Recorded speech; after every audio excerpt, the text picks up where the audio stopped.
Something I find fascinating is the complexity of language. For something that is rather abstract, it has tremendous power. After all, speech is just a series of vibrating ear movements, and when written, it is a series of limited and irregularly repeating marks that form a coded form of communication.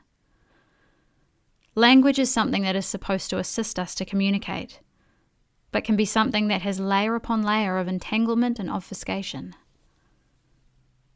An example that is currently applicable is a word that is in common use these days, the word viral. Over a short period of time, it has, like an actual virus, taken on new forms. Viral videos, viral memes, viral marketing are now commonplace ways to describe how information can be passed outside of traditional established channels. When you think about it, art in its own way has long been somewhat viral. It has been used to impart coded messages to illiterate populations, such as seen in Western religious art, to portray national superiority and creativity, as was, for example, the case apparently in the CIA-backed use of abstract expressionism in a cultural war with the USSR. Organizations and corporations often use art as a way to show or to create an image of sophistication or of community engagement. This in itself is a form of coded promotion to select groups that are sometimes referred to using the unsettling expression target audiences. Currently, we are all likely much more attuned to the scientific use of the words virus and viral. This is because an outbreak of a disease that affects humans is caused by a new strain of a very common family of viruses known as coronaviruses. The nomenclature comes from the crown-like halo of spikes that surround the virus. When seen in images generated from electron microscopes, the actual virus can actually look beautiful. Often this is the case with many things in nature. We as humans can also make things that are deadly and dangerous and render them as objects of great beauty.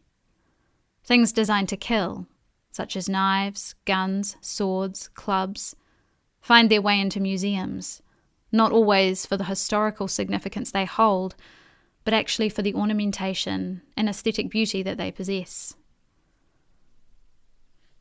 Finding this beauty is not hard if you look. Even something incredibly prosaic as a car engine can be a thing of great beauty. Take a Jaguar or Alfa Romeo twin cam, or a motor from a Bugatti Type 51 or 35 car. Things that, in my mind, possess great aesthetic beauty, and such things bring me pleasure. Nature has an innate ability to make things both dangerous and also outstandingly beautiful.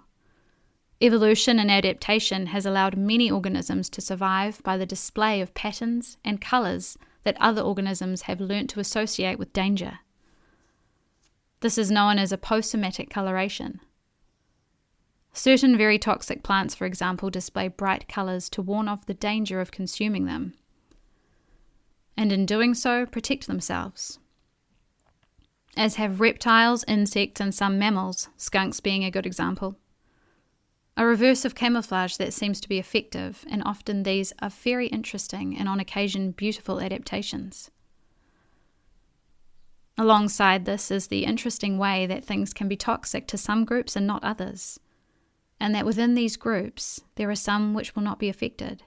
Let's take for example the deathcap mushroom. This fungus is toxic to mammals, but not all mammals, as some rabbits and squirrels can eat it without any apparent ill effect.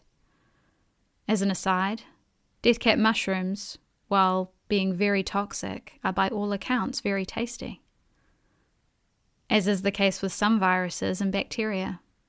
Some we can't live without, others we hope we can.